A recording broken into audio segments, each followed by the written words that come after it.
Video games is always served to entertain by granting the player a sense of fulfillment, which in a sense is an equation.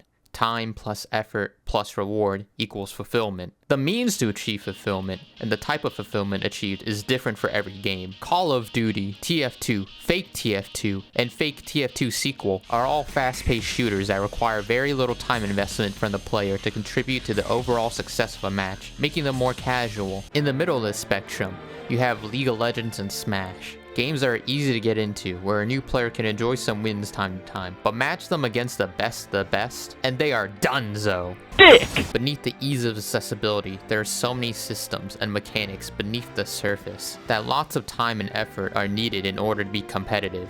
And hopefully, from this investment, players improve, right? Right? Then, on the extreme end, you have MMOs, one of the most time-consuming competitive genres on the market. I've only played a couple in the past, and at best, only for a month or two, because these games are grindy as hell. World of Warcraft, Blade and Soul, Black Desert Online, Elder Scrolls Online, New World. These games are hardcore and require you to invest months and years if you want to reach the top of the player base. And no matter how interesting the gameplay loop is, it's bound to get boring. Hey, kill 15 of this guy here. Hey, deliver this item to the person who's on the other side of the map. Hey, let me kill 100 of this guy so I can get some fragments, so I can make my sword 1% better. Yep, I'm having fun now. Rewards also begin to be marginalized. Some of the best experiences of an MMO is the beginning, where every mob killed feels impactful, but near the end game, you're just repeatedly killing the same endgame bosses over and over again, just for like a small chance to get the drop you want. It's no wonder that so many MMOs over the years just come out and die. The servers for these games are expensive to run and rely on a monthly subscription fee or a small portion of a player base to pour hundreds of dollars into the game to keep it running. When a player plays World of Warcraft, it's not real life time anymore. It's World of Warcraft time. Despite all this, there's one game I always find myself returning to. That game is... You know what the vid game is. You already read the title.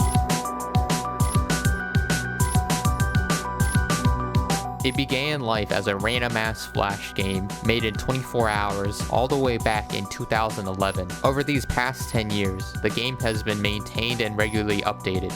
So, what is a game like? Contrary to most MMOs, in Realm, when you die, you lose everything.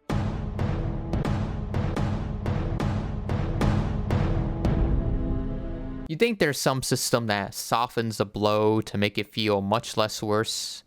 But no. Actually, you do get this fake orange money for dying. That's about it. What seems like a design flaw, permadeath is what gives every second of this game a level of stress and intensity. Like that if you're not careful or able to move on your feet in time, you could lose everything in the blink of an eye. Then the wave shots, you will insta-die from the wave shot. Nice nexus. Okay. Good nexus. That was on like 100 HP. This makes the game feel more engaging, and unlike other MMOs, a completely new character with tier 0 items can beat the final boss if the player is skilled enough. This MMO is kinda like Dark Souls. It makes completing dungeons, bosses, more fulfilling, and when you finally get that white bag, you just feel on top of the world. That is, until you get a drop for a completely different class. You can turn them into other weapons for a 5-to-1 cost. Despite every character being capable of shooting bullets and running around, each one feels distinctive to play, and they all serve important roles from dungeon to dungeon. Knight uses a sword, which on default is a low-range weapon, but it has a highest defense, and its ability can stun enemies, making them crucial in certain boss fights and phases. Or if you want to play a more supportive version of him, there's a paladin, who has an AoE attack, health, and regen buff. Or if you want to play a more offensive version of him, there's a warrior who grants an AoE attack speed steroid and a personal speed buff. If you want to play another support class that isn't on the front lines, you can play priest, but no one plays them, play necromancer. You still have your generic MMO classes, like long range DPS, and on their own with just their basic abilities, they're linear in how they play. But when you add UT equipments to the mix, things get spicy. UTs are more specialized, and they can help classes excel in areas further and patch up weaknesses. For example, Assassin, this terrible class. But he has a crystallized venom that allows him to armor break. Warrior can trade his attack speed buff for a defense buff instead with the Juggernaut helmet. The Knight can trade his stun with the armor break ability with the Augmer shield. UTs offer a lot of variety, and unlike other MMOs, you can swap equipments mid-combat, allowing you flexibility to change your equipments on a fly depending on the situation. Now, I explained how the game is good in design, but how does it actually feel to play? Oh, I have a lot of issues. For starters, dying feels really bad at times. Not because you died from bullshit, but it definitely feels that way sometimes. It's the fact that the grind to get back to your former peak is so long. Unless you play this game like a job, you most likely can't rebuild immediately. So, what is it like rebuilding? Well, first you gotta reach level 20, which takes like 20 minutes. Tedious, but not too bad. But then you have to max out your stats. You have 8 stats: attack, dexterity, speed, vitality, defense, wisdom, mana, and health. In order to max them out, you have to do these low-level dipshit dungeons over and over again for stat potions. And depending on your class and random stat rolls, you're looking for about 10 to 30 potions for each stat. Luckily, they give you candies that max out your stats for free on occasion, but this is just a band-aid fix to a otherwise fundamentally flawed system. Second issue is the dungeons. The levels themselves, fine, this is peak, but getting to them and being able to do them with your guild? No way, Juan Zay. A lot of late game dungeons drop specifically from one event boss that only spawns once per realm, so if you join a realm late, it sucks to be you. Even if you are on time, it's a public dungeon, meaning bumfucks who know nothing and bumfucks who think they know everything join and they just piss you the fuck off. In order to do dungeons with your friends, you gotta find an empty realm, spend 10 to 30 minutes clearing it. What? Or you can turn real world money into fake gold money and buy keys to open dungeons in your guild hall. Remember how I said you get fake orange money for dying? Perfect opportunity to have a free to play guild system. But the second issue with the dungeon is much worse than the third issue, which is I'm saying this right now. This community is full of a bunch of troglodytes that might as well branch off the path of human evolution. I haven't found a game that struggles so much for public relevancy, while at the same time the community are just a bunch of elitist assholes. It's not everybody, but those discords, dude. This is where having fun goes to die. Calling location in 5, 4, 3, 2, 1. Can you take board today and I'll take him?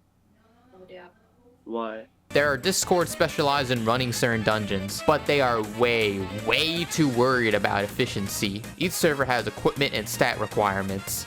They range from fair to complete horseshit. Some even ban whole classes. Sorry guys for picking the classes I enjoy playing and leeching in a video game. I can't get to your level of leeching off government welfare like the half-human, half-pig hybrids you are, and living off of dog food alone. When your only option to do dungeons consistently and be organized are these discords, say goodbye to having fun. Oh my god, please stun that guy. Ow. The other two. I should The have. Triforce, you're on Knight. Maybe I just won't stun it all the next time and see how well they're stunned, and then try to flame me. So I'm not gonna stun it all, and we'll Any see. key? How well Any key? I make it very clear I'm not stunning, and then there are no stuns. Where did the And third one whenever a stun slips, all of you are blaming me. Curious. And it's fun to blame you. Sorry, I gotta be honest, Triforce. And then I'll just continue not stunning. And then it's funny. Yo, shut the fuck up. It doesn't just boil down to your equipment either. They have such high expectations for experience. So many of them are inconsiderate to newer or casual players. Sorry I haven't ran the same dungeon 1,000 times. I just want to play the game and enjoy myself. There's this one time I wanted to do Oryx 3, the hardest boss in the game. It literally just released. I joined a raid discord, do bullshit verification, wait for 15 minutes for a raid, get into real one, and a mod calls me out for having a tier 10 wand, which is 1 tier below requirements. Instead of being chilled, he asked me to leave or I'll be banned from the server because a T10 wand does 5 less damage than the tier 11 wand, which makes so much sense. So once I left, he said thank you. The only possible rational response to that was, Siri, what is a virgin? And I was banned for 2 days. Just unbelievable. So the only real way to clear dungeons and bosses consistently is to pray to RNGs, the realm bosses you kill drops the dungeon, or you turn real money into fake money, or you sit in a Discord and listen to some random moron talk the entire time. Don't want no short dick, man. What in the world is that fucking thing? So Hayden, dick I have we ever can watch your seen. TikTok. We can hear your TikToks, bro. Teeny weeny, teeny weeny, shriveled little short dick, man. Don't. Whatever you're playing or listening to, we can still hear it no matter when you unmute. That's why we kept muting you. What? Okay, I can't say that. What did you want?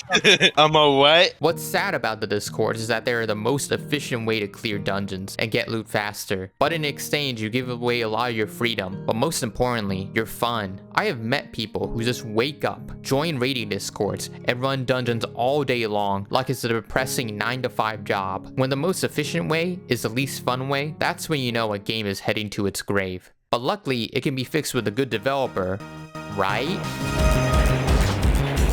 DECA.